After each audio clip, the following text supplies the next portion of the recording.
Bagian barat daya Washington DC, dekat Sungai Potomac yang biasanya dipenuhi warga dan pengunjung, belakangan sepi akibat pandemi COVID-19. Tapi seiring pembukaan kembali secara bertahap ibu kota Amerika Serikat dan sekitarnya, orang mulai kembali terlihat. People might still get sick and we might have a second wave, and I also really want to make sure that people are getting the economic opportunities that they deserve and that people are getting taken care of. So it's a mixed bag, I imagine. Keputusan memasuki fase kedua pembukaan kembali terjadi setelah penurunan penyebaran COVID secara konstan. That we are trending in the right direction in each of these. Community spread at 13 days, low transmission rate we have achieved, positivity rate we have achieved.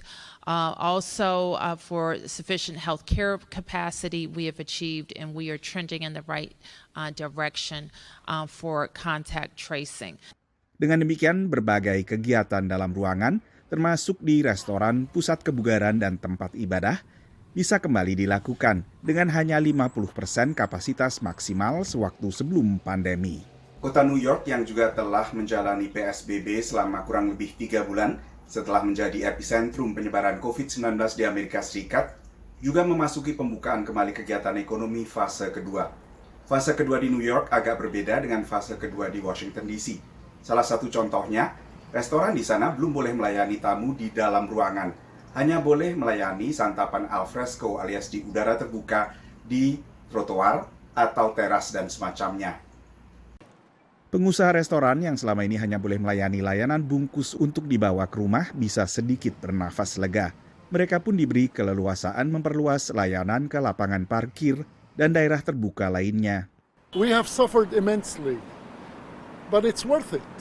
You know, you cannot value your life based on how many dollars you're losing or how many dollars you're going to make. So I hope that we will make up the difference in due time. But we're happy that we are alive. We're happy that we're going to restore New York for what New York is all about. Killed it, completely destroyed it. There's no business. We're open for just a few drinks and a few meals. Maybe 10% of what we used to do. We can't pay rents, we can't pay utilities, we can't pay garbage, linen, any of the above. All we can pay are the team members that work. Retail juga kembali dibuka meski dengan pembatasan sosial. Demikian pula pangkas rambut dan salon yang telah dibuka pada fase pertama di Washington DC. Masing-masing daerah di Amerika masih hati-hati melonggarkan perintah tinggal di rumah. Karena di saat penyebaran COVID-19 terkendali di wilayah seperti New York, di hampir separuh wilayah AS jumlah kasus COVID justru meningkat, termasuk di Arizona, California, Florida, dan Texas. Dari Washington DC, Nova Purwadi, VOA.